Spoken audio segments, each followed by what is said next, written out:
चलो बेटा, कितने साइंस की क्वेश्चन है ना। पहला कौन सा था? तो सुनना, रक्त और लसिका में क्या अंतर होता है बेटा? जो ब्लड होता है, रक्त को क्या बोलते हैं इंग्लिश में? और लसिका क्या बोलते हैं? लाइन। सुनना, जो रक्त होता है वो लाल रंग का होता है, द्रवीय ऊतक है। आप मत बोलना, मैं बोल रहा हूँ, आप सुन लो अच्छे से। जो रक्त है वो लाल रंग का द्रवीय ऊतक है ना। और जो लसिका है वो हल्के पीले रंग का या सफेद रंग का भी बोल देते हैं, द्रवीय ऊतक है। ठीक है। दूसरा अंतर ये है, इंग्लिश में बोलना चाहो तो इंग्लिश में बोल सकते हो, है ना। रेड कलर का क्या है? कनेक्टिव टिश्यू बोलते हैं। क्या बोलते हैं उसे? कनेक्टिव टिश्यू बोलते हैं ना, द्रवीय ऊतक।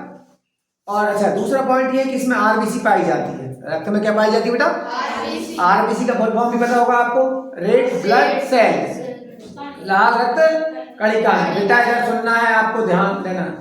दूसरा, हल्के हल्के बोलते जाओ, आपको ज्यादा शोर नहीं मचाना, है ना। इसमें आरसीबी नहीं पाई जाती है, एब्सेंट होती है, इसमें प्रेजेंट। बेटा मैं कैसे समझाऊं आपको, आप तो ऐसे टिक के बैठ गए।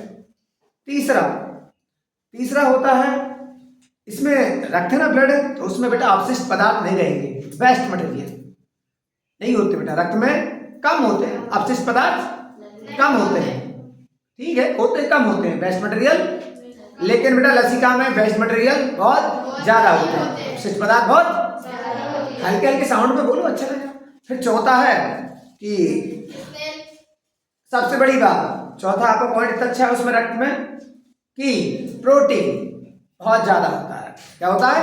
प्रोटीन की मात्रा बहुत ज्यादा, उसमें प्रोटीन की मात्रा बहुत। ये 4 पॉइंट हो गए। फिर दूसरा क्वेश्चन क्या था आपका?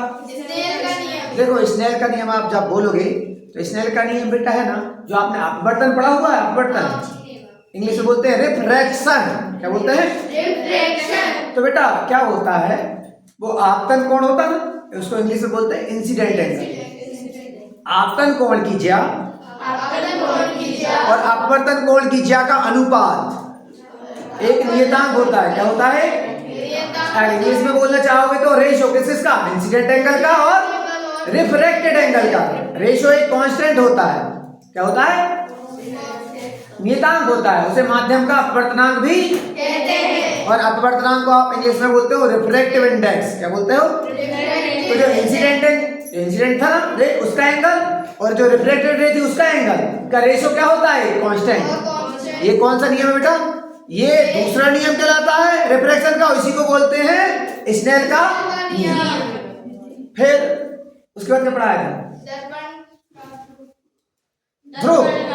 ध्रुव इंग्लिश में बोलते हैं पोल। बेटा दर्पण, देखो अब जब भी दर्पण का ध्रुव बोले, वक्रता केंद्र बोले, वक्रता त्रिज्या बोले, फोकस दूरी बोले, आपको परिभाषा बोलेगा। सुनना, पहले आप दर्पण बनाना, दर्पण बना के पॉलिश कर लेना।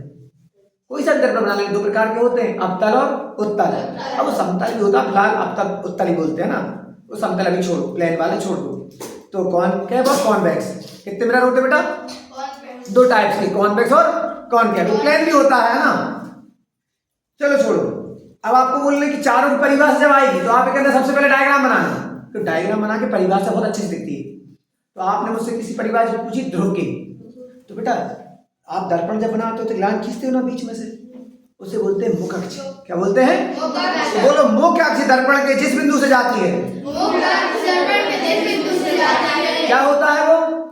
ध्रुव। अच्छा इंग्लिश में बोले, प्रिंसिपल एक्सिस होती है वो, जो अपन लाइन खींचते मिरर बनाया, पॉलिश करी, तो अपन ने बोला जो प्रिंसिपल एक्सिस, इंग्लिश वाले सुन लो, प्रिंसिपल एक्सिस मिरर के जिस पॉइंट से गुजरती है, प्रिंसिपल एक्सिस मिरर के जिस पॉइंट से क्या होता है वो पॉइंट बेटा?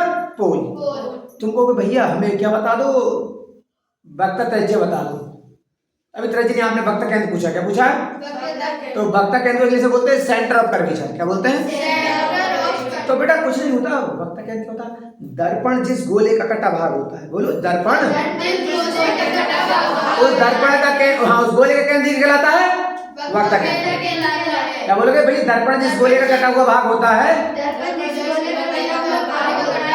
उसका केंद्र क्या कहलाता है? ठीक है ना। और उसके बाद चित्र बना के आना बेटा ना। अच्छा उसके बाद आपने क्या पूछा था एक बार? अपवर्तन का नियम और परावर्तन का नियम। तो अपवर्तन और नाम ही बेटा सुनना, अपवर्तन और परावर्तन। बेटा अपवर्तन में है ना, एक माध्यम से दूसरे माध्यम में किरण जाती है और अपने मार्ग से थोड़ी सी डाइवर्ट हो जाती है, इंग्लिश में बोले तो विचलित हो जाती है, मतलब डाइवर्ट हो जाती है। जब वो एक माध्यम से दूसरे माध्यम में जाती है, पास होती है, one medium to another medium क्या होती है, वो इंटर होती है ना, तो अपने ओरिजिनल पाथ से थोड़ी सी डाइवर्ट हो जाती है, इसे बोलते हैं अपन अपवर्तन। और वो अपवर्तन परिभाषा थोड़ी सी इंग्लिश वालों को अजीब लगती है, रिफ्रैक्शन, और एक होता है रिफ्लेक्शन। तो बेटा परावर्तन उसे बोलते हैं, क्या बोलते हैं? तो परावर्तन में अंदर नहीं जाती, पारिस वाली सतह पर टकराई और उसी माध्यम में, इसे क्या बोलते हैं? परावर्तन। ठीक है, इसके नियम वगैरह है, अभी फिलहाल आप इतना ही पढ़ लो। और कौन सा? मस्तिष्क का काम। बेटा आपसे आपके दिमाग का काम पूछ रहा है, ब्रेन का, फंक्शन ऑफ ब्रेन, हिंदी में क्या बोलते हैं? मस्तिष्क के काम।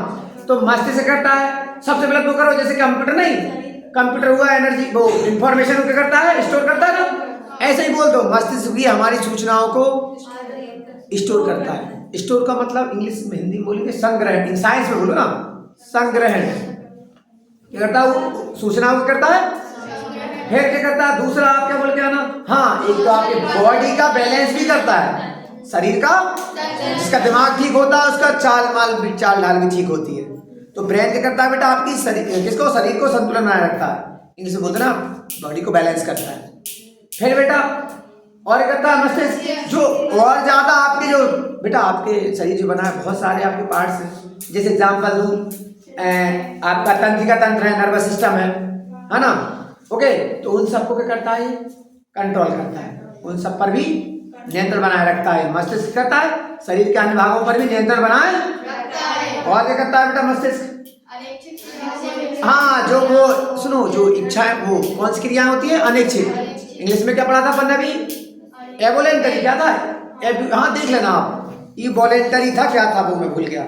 तो उन क्रियाओं को करता है बेटा ये, उनको भी कंट्रोल करता है, उनको भी हिंदी में पढ़ लेना, अनैच्छिक क्रियाओं को।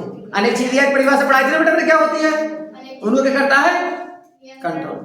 उदाहरण के लिए पलक झपकना, तो ठीक है छोड़ो। उसके बाद और क्या पढ़ाया ना? अच्छा, आम्ल वर्षा। सुनना, आम्ल वर्षा क्या होती है? एसिड रेन बोलते हैं इसको, क्या बोलते हैं? देखो हमारे वायुमंडल में जो प्रदूषक गैस है ना बेटा, हमारे वायुमंडल में प्रदूषण करने वाली गैस कौन कौन सी है? सल्फर डाइऑक्साइड, बेटा नाइट्रस ऑक्साइड, और कौन सी है बताने दे रहा हूँ? हाँ, SO3 वगैरह, या है ना। सुनना, ये कैसे करती है बेटा? हमारे वायु जो वर्षा का जल है ना, उसके साथ मिलकर उसको दूषित कर देती है। देखो अम्ल वर्षा कोई अम्ल नहीं कि एसिड गिर रहा है, वो क्या पानी थोड़ा सा क्या हो गया? बेकार हो गया, है ना, बेकार बिल्कुल दूषित हो गया। किससे मिलके बेटा? बोलो, सल्फर डाइऑक्साइड और नाइट्रोजन ऑक्साइड और बहुत सारी प्रदूषित गैसें होती ना, उसके साथ हमारा वर्षा का जल मिलकर उसको क्या करता है? दूषित कर, और क्या करता है? वो एसिड के रूप में हमारे किस पर? पृथ्वी पर, जिसे हम कहते हैं अम्ल वर्षा। इंग्लिश में क्या बोलेंगे? Acid rain. क्या बोलेंगे बेटा? और एक परिभाषा क्या था? अम्ल वर्षा हो गया ग्रीन हाउस प्रभाव। सुनना, ग्रीन हाउस प्रभाव सुन लो बेटा, चाहे ग्लोबल वार्मिंग आए तो पृथ्वी का तापमान में बढ़ना, सीधी सी बात, पृथ्वी के तापमान में वृद्धि क्या कहलाती है? Global warming. अब कैसे होती? सुनना, तुम किसी भी चीज को जलाते हो, जैसे कि तुमने अभी नॉर्मल बताऊं, तुम यही अगर मेथेन को जला लो, मेथेन क्या होता है? तुम्हारी टंकी में भरी हुई गैस टंकी में वो कौन है? एथेन है, एथेन ब्यूटेन, है ना, CNG, सभी इनके मिक्सचर है बेटा। मेथेन एथेन प्रोपेन पड़े हैं हाइड्रोकार्बन। जब ये जलता है तो हीट निकलती है, और हीट निकलती है तो टेम्परेचर बढ़ता है, तो टेम्परेचर का बढ़ना ही ग्लोबल वार्मिंग। और एक और चीज सुन लो बहुत अच्छे से, जब वो क्या होती है, ये कार्बन डाइऑक्साइड है ना, तुम ये कार्बन डाइऑक्साइड टेम्परेचर कैसे बढ़ाती है? सुनना, तो सूरज से आने वाली पराबैंगनी किरणें होती ना, इंग्लिश बोलते हैं अल्ट्रावायलेट रे, ये हमारी भूमि पे क्या हुई? टकराई, और पृथ्वी से निकलती ऊष्मीय विकिरण निकलती। क्या निकलती है? हीट रे निकलती है। और वो क्या होती है? कार्बन डाइऑक्साइड होती है ना, वो कम्बल के समान काम करती है ऊपर, तो जो गैस है, जो हीट निकल रही ना, वो क्या टकराकर वापस पृथ्वी पर वो हीट वापस आ गई, तो ये पृथ्वी का टेम्परेचर क्या होता है? गर्म बना रहता है। इसी को क्या बोलते हैं? ग्रीन। ये वीडियो को थोड़ा स्लो करके दिखाना आप 2-4 बार, है ना।